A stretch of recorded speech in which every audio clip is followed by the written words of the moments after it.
ओम नमः सिद्धेभ्यः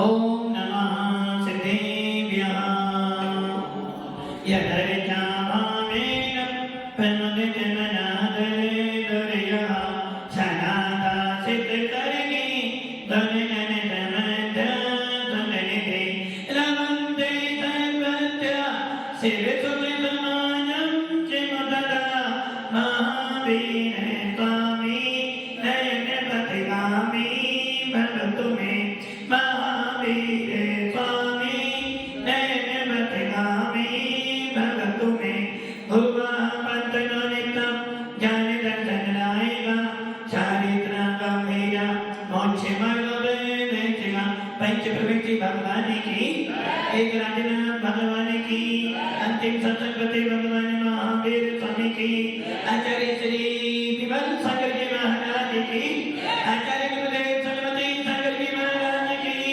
आचार्य श्री भरत सागर जी महाराज की 1 करोड़ मणि राजों की द्वादशांजिर्भावी माता की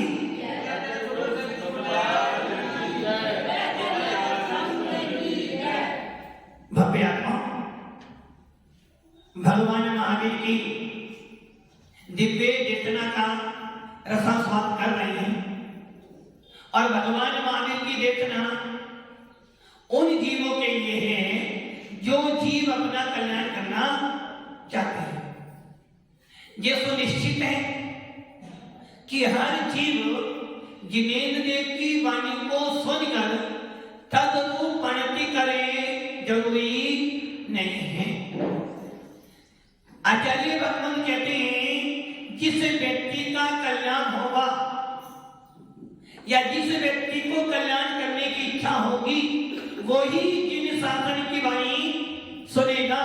जिसको अपनी आत्मा का उत्थान नहीं करना है उसके लिए जिनेन्द्र देव के शब्द कोई विरोध वाले सिद्ध होने वाले नहीं हैं। इसलिए आचार्य भगवंतों ने लिखा है कि जो जिनेन्द्र देव की वाणी सुनकर उसका चिंतन मनन करेगा वही जीव अपनी आत्मा के अंदर भेद विज्ञान उत्पन्न कर सकता है। इसलिए समूह शरण जब लगता है उस समूह शरण के अंदर 12 सभाएं होती हैं। कितनी सभा होती है राजन की? 12 सभा। और उन 12 सभाओं के अंदर 4 गतियों में से 3 गति के जीव पाए जाते हैं। नारकी नहीं होते। क्यों नहीं होते? क्योंकि नारकियों को नरक से निकलने का कोई मार्ग नहीं है। जिसने एक बार नरक में जाकर जन्म ले लिया है उस व्यक्ति का अकाल मरण होने वाला नहीं है। और जिसका अकाल मरण नहीं होगा वो नरकों से निकल नहीं सकता। अर्थात नारकी नरकों में जाने के बाद ना तो अपनी आयु पूरी किए बिना बाहर निकल सकते हैं और ना ही कोई देव या कोई मित्र उनको वहां से निकाल कर ला सकते हैं। उदाहरण मिलता है प्रथमा योग के अनुसार कि जब रावण और लक्ष्मण नरक में गए तो सीता काजी उन्हें संबोधन देने गए। रावण और लक्ष्मण मर के किसे नरक में गए? क्योंकि नारायण पतिनारायण जो होते हैं वो नियम से नरक में ही जाते हैं। तो प्रथमा जो कहता है कि सीता का जीव उन्हें संबोधन देने तीसरे नरक में गया। क्योंकि नरकों के अंदर भी सम्यक दर्शन की प्राप्ति की जा सकती है। अर्थात तीसरे नरक तक धर्मोपदेश के द्वारा भी भेद विज्ञान प्राप्त किया जा सकता है। 7 नरकों के अंदर सम्यक दृष्टि जी पाए जाते हैं। प्रकाश जी कुछ समझ में आ रही है बात? सुन रहा हूं। समझ में आ रही है ना? एकदम नहीं आएगी। 7 नरक होते हैं और 7 नरकों में मिथ्या दृष्टि जीव भी पाए जाते हैं और सम्यक दृष्टि जीव भी पाए जाते हैं। और 7 नरकों में ही सम्यक दर्शन प्राप्त किया जा सकता है। पहले, दूसरे, तीसरे नरक के अंदर जाति स्मरण, धर्मोपदेश और वेदना अनुभव। इन तीन कारणों से अर्थात जब अति वेदना होती है, उस वेदना के अंदर चिंतन मनन करते हैं कि हम यहाँ पर कैसे आ गए, तो उस वेदना से भी सम्यक दर्शन की प्राप्ति हो सकती है। चौथा, पांचवा, छठा और सातवां, इन नरकों में मात्र दो ही कारण है, जाति स्मरण और वेदना अनुभव। धर्मोपदेश यहाँ पर नहीं है। इसलिए नारकी जीवन नरक से निकलकर अपनी आयु पूरी करने के बाद नारकियों को कहाँ जाना है, मध्य लोक में जाना है। और उस मध्य लोक के अंदर भी या तो मनुष्य बनेंगे या फिर त्रियंश, वो भी पंचेंद्री। नारकी नरक से निकलकर आयु पूरी करने के बाद दो गति में जा सकते हैं, या तो मनुष्य बनेंगे या फिर पंचेंद्री त्रियंश। जबकि देव गति का देव मनुष्य बन सकता है, त्रियंश बन सकता है। एक इंद्री भी, एक देव पहले दूसरे स्वर्ग का देव एक इंद्री में पैदा हो सकता है, जबकि नारकी पैदा नहीं हो सकता है। समूह शरण के अंदर 12 सभाओं के अंदर देव भी होते हैं, त्रियंश भी होते हैं और मनुष्य भी। 12 कोठों के अंदर 12 प्रकार के जीव हैं, भवनवासी भी हैं, व्यंतर भी हैं, ज्योतिष भी हैं, कल्पवासी देव भी हैं, 4 प्रकार की देवियां भी हैं, मनुष्य, त्रियंश और देव भी हैं। इन 12 सभाओं के अंदर अभव्य जीव भी जाता है, भव्य जीव भी जाता है। अब आप ये विचार कर लो कि समूह शरण के अंदर भव्य जीव गए, उन्होंने उपदेश सुना, सम्यक दर्शन प्राप्त हुआ। किसी ने भव्य जीव ने उपदेश सुना तो उन्होंने पंचम गुण स्थान प्राप्त कर लिया। किसी भव्य जीव ने प्रवचन सुना, उपदेश सुना, मुनिराज बन गए, और मुनियों ने उपदेश सुना तो वहीं बैठे बैठे केवल ज्ञान की प्राप्ति कर ली। किंतु ऐसे भी भव्य जीव थे, ऐसे भी भव्य जीव थे जिन्होंने जिनेन्द्र देव का उपदेश सुना, किंतु फिर भी अपने मिथ्या को नहीं छोड़ा। भव्य जीव भी 3 प्रकार के हैं, निकट भव्य, दूर भव्य और दूरांतोर भव्य। महावीर जी, आप कौन से भव्य हो? पहला है निकट भव्य, दूसरा है दूर भव्य और तीसरा है दूरांतोर भव्य। कौन से भव्य हो आप? दूरांतोर, दूरांतोर हो ना? हाँ, अशोक की 3 प्रकार की क्वालिटी है आपकी। कुछ जीव तो भव्य जीव तो हो सब, किंतु कुछ भव्य जीव ऐसे निकट भव्य, कुछ है दूर भव्य और कुछ है दूरांतोर भव्य। आप कौन से हो? अशोक जी, रसनामत जी, दूरांतोर, दूरांतोर निकट तो हो नहीं, दूर हो नहीं, दूरांतोर में तो क्या? हाँ, बसंती रंग की दूरांतोर नहीं, क्यों नहीं दूरांतोर? दूर भव्य तो हमें नहीं, निकट भव्य हमें नहीं, हम तो दूर भव्य, निकट भव्य, दूर भव्य, दूरांतोर भव्य। आप कौन से भव्य हो? नहीं, मैं जानता ही नहीं। खाना आपने खाया है तो आनंद आपने लिया है। यदि मैं भव्य जीव हूं, मैं भव्य जीव हूं, इसका थर्मामीटर किसके पास में है? आपके पास में ही है। केवली भगवान सब देखते जाते हैं, केवली जान रहे हैं कि प्रकाश देव क्या सोच रहे हैं, वो जान रहे हैं। केवली भगवान जान रहे हैं कि प्रकाश जी क्या सोचकर आए थे, क्या सोच रहे हैं और क्या सोचेंगे, क्योंकि अनंत भगवान, केवली भगवान तीनों कालों की, समस्त द्रव्यों की, समस्त पर्यायों को युगपथ देखते और जानते हैं। मने परे जानी, भले वो ऋजुमती हो या विपुलमती हो, वो जानते हैं कि आप राजमंगी बैठे बैठे क्या चिंतन कर रहे हैं, आपके मन की सारी बातें वो जानते हैं। अवधि जानी, उसमें सर्वावधि परमावधि वाले भी जान जाएंगे, किंतु मति जानी, श्रुति जानी अनुमान लगा सकते हैं। तो भव्य जी कितने प्रकार के हो गए? 3 प्रकार के हैं, दूर भव्य, दूरांतोर भव्य और निकट भव्य। निकट भव्य, दूर भव्य और दूरांगो। संता की आप कौन से भव्य की हो? पहले वाले, पहले वाले, पहले वाले हो। और हमारे महादेव जी तीसरे वाले। राजमल जी आप तीसरे वाले में हैं। आप सुनो, निकट भव्य मतलब जो जीव उसी भव से मोक्ष में जाए वो निकट भव्य, अथवा जो जीव 2-3 भव में मोक्ष चला जाए। कितने भव में? 2 या 3 भव में वो निकट भव्य। तीर्थंकर निकट भव्य, कामदेव निकट भव्य,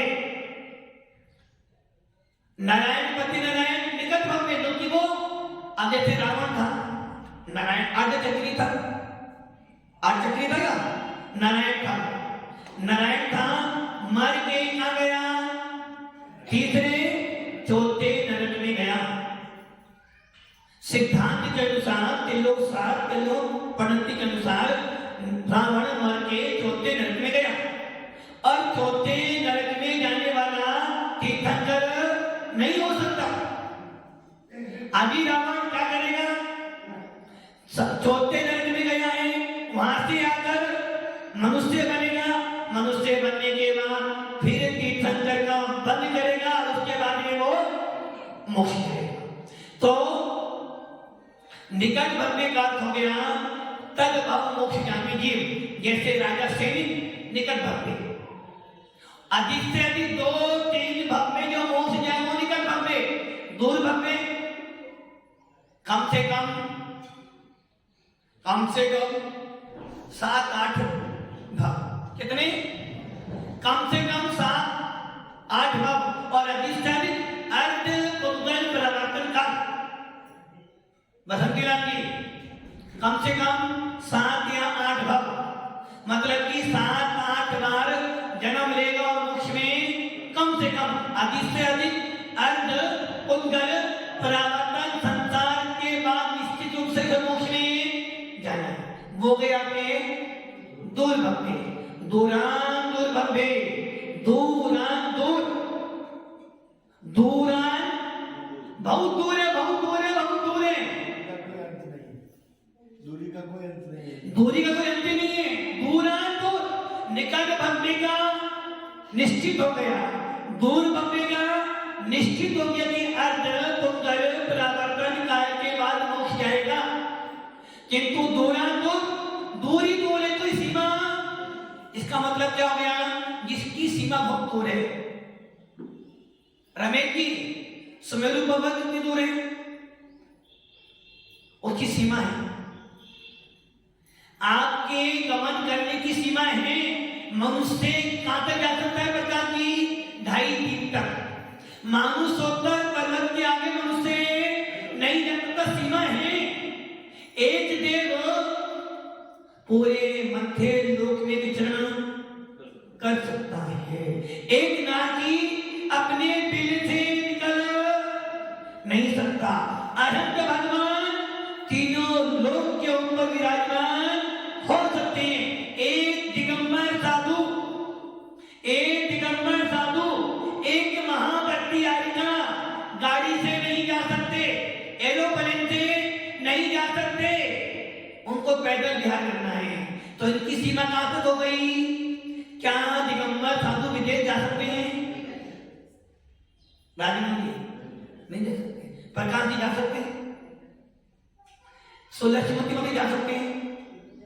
जा सकते हैं। जहां तक पैदल का रास्ता है वहां तक साधु, तो दिगंबर साधु की सीमा क्या हो गई? जहां तक पैदल का मार्ग होगा, जहां तक पैदल विहार कर सकते हैं, वहां तक वो कहीं भी जा सकते हैं। किंतु हवाई जहाज, हवाई जहाज, किंतु आकाश में चारण वृत्तिधारी विराट अपनी विकीय वृत्ति से, अपनी चारण वृत्ति से, अपनी जंगा वृत्ति से कहीं भी जा सकते हैं। वो मुनिराज जो होते हैं, उन मुनियों की साधना से उनको ऐसी वृत्ति होती है कि वो आकाश में, जैसे हमारे तीर्थंकर जो होते हैं, कहाँ गमन करते हैं? पृथ्वी तल से केवल ज्ञान प्राप्त हो जाने के बाद वे जीव 5000 धनुष पर समोसन कहाँ लगता है?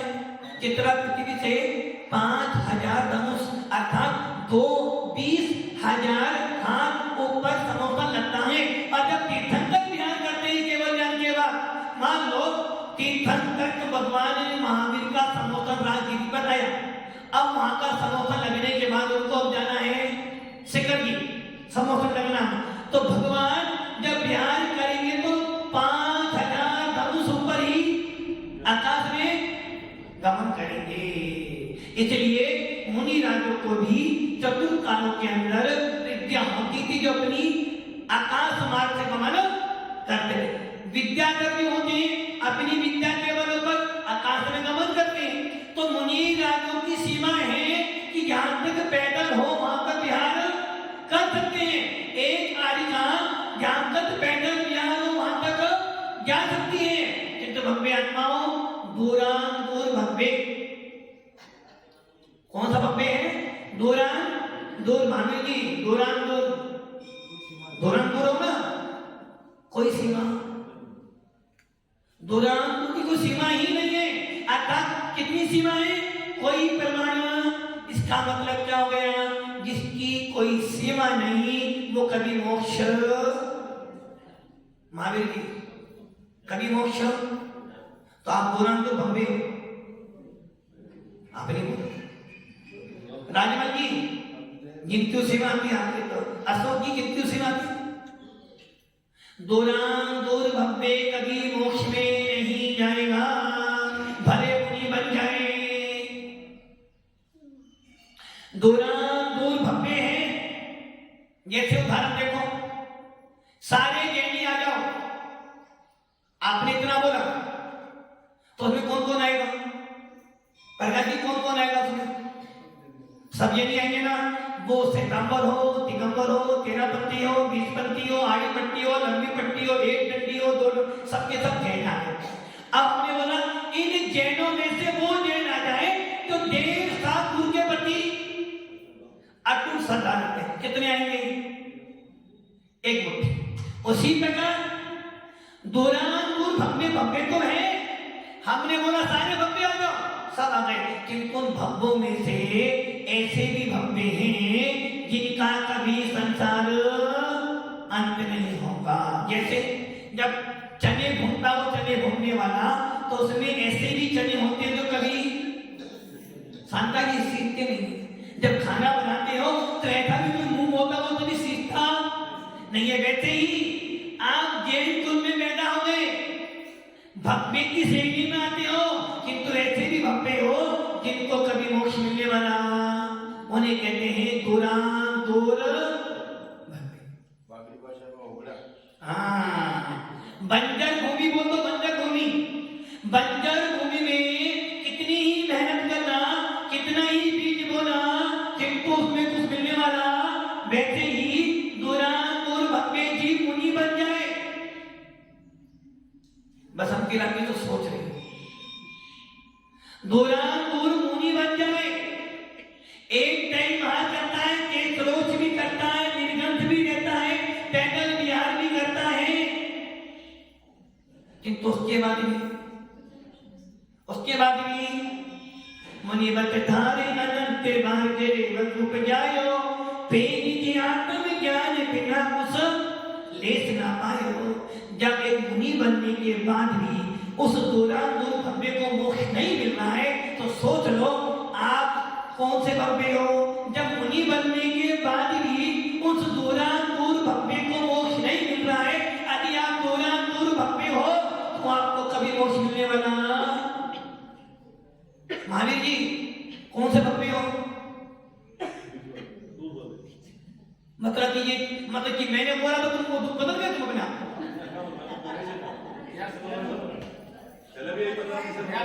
वो कह रही जी पहले बता देते तो हम निकट में भी वाला बोल देते। अरे भैया बदलने से ही नहीं होना, अपना वेतन स्वयं करो।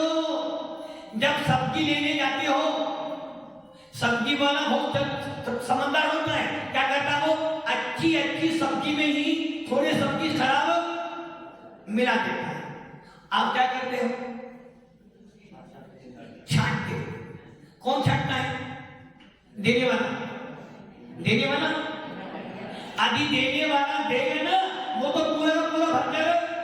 मटर लेते हो तो छांट के लेते हो, कौन सी मटर अच्छी है। फल लेते हो तो देख के लेते हो, किंतु बेचने वाला कभी देख के नहीं देता। क्योंकि उसे तो अपना माल बेचना है, आपको माल लेना है। लेने वाले में विवेक होना चाहिए, कौन सा माल लेना। वैसे ही आचार्य कुंभ स्वामी कह रहे हैं कि भैया निकट भव्य, दूर भव्य, दूरादूर भव्य, 3 प्रकार के भव्य जीव हैं। तो कौन सा है? मेरे कहने से राजमान जी भगवान नहीं है। मेरे कहने से राजमान जी पीएम नहीं है। मेरे कहने से राजमान जी जीव नहीं है। उसका वेदन स्वयं कर कि मैं जीव हूं क्या। कोई मेरी पूजा वंदना करे, कोई मेरे को श्रीफल चढ़ाए, कोई मेरी ख्याति पूजा ना करे, इतने मात्र से मुनि नहीं हो। तुम्हारे कहने से मुनि नहीं हो और तुम्हारे नहीं कहने से मुनि नहीं हो। मुनि का वेदन, मुनि का आनंद, मुझे आना। बसंती लाल जी आप कोषाध्यक्ष हो। बसंती लाल जी कोषाध्यक्ष हो। समाज के कहने से हो या अपने आप से हो? सोच लो एक बार सोचो। आप कोषाध्यक्ष हो, फाइनल मोहर लगी हुई है ना। समाज के कहने से हो या अपने आप से हो? एक बार फिर सोचो। यदि आप समाज के कहने से कोषाध्यक्ष हो तो आपको निवेदन नहीं होगा। आप जीव तक को हो मेरे कहने से। क्यों? जब तुम समाज के कहने से कोषाध्यक्ष बन सकते हो तो मेरे कहने से तुम जीव भी बन सकते हो। व्यवहार नहीं, ये भी निश्चय है। आप अजीब हो जो मैं कह रहा हूं ना। जब समाज के कहने से आप कोषाध्यक्ष हो, एक ध्यान रखना, किसी के कहने से मैं जीव तत्व नहीं हूं, किसी के कहने से मैं अजीव। इसका वेदन स्वयं करो। यदि प्रकार के अध्यक्ष हैं, दुनिया के कहने से नहीं करता, वेदन भी करते हैं। वेदन करते हो इसलिए मैं अध्यक्ष हूं। दुनिया कहे कि महाराज जी सुंदर सागर जी महाराज है, तुम्हारे कहने से कोई फर्क पड़ता नहीं, मुझे उसका आनंद वेदन होना। गुलाब जामुन, प्रकार की गुलाब जामुन नमकीन होता है, मीठा होता है। कैसे मान में मीठा होता है? खाया इसलिए। और मान लो मैं ये बोलूं गुलाब जामुन नमकीन है, नमकीन है, नमकीन है, क्या कहोगे महाराज जी गलत कह रहे हैं। वैसे ही जो आपने उसका खाकर वेदन किया, वैसे ही आचार्य कौन सा भी कहते हैं भैया तेरी आत्मा तेरे पात्मों का वेदन कर। वेदन करने वाला ही चेतन है, और जो वेदन करेगा वो ही अपने आप को जानने वाला है। इसलिए मैं समाज में हूँ, जीव तक हूँ, इसका वेदन मुझे होना चाहिए। आदि वेदन हो रहा है तो चेतनता है, और वेदन नहीं हो रहा है तो राम नाम। इसलिए आचार्य कौन स्वामी कह रहे हे आत्मन, हे ज्ञानी, तू आत्मा है, तेरे अंदर ज्ञान दर्शन है, इसका वेदन स्वयं कर। तू भव्य है। महाराज जी भव्य हो, किसने बोला? मैंने बोला। मेरे प्रवचन में आने से भव्य बन गए तो अच्छी बात है। यदि मेरे प्रवचन सुनने से भव्य बने तो बहुत बड़ी बात है। किंतु भगवान महावीर कह रहे हैं कि भैया जब भगवान तीर्थंकर की वाणी सुनने के बाद भी अब भव्य नहीं बन पाया, तो सुंदर सागर की वाणी सुनकर तुम भव्य बन जाओ, ऐसा किसे नहीं हो सकता। भव्य या भव्य तुम्हारा स्वयं का उपादान है। इसलिए भव्य आत्माओं अपनी चेतनता को जानो, अपने आप को जानो, भेदन करो, अपना मोक्ष मार्ग पसंद करो। ओम नमः सिद्धि।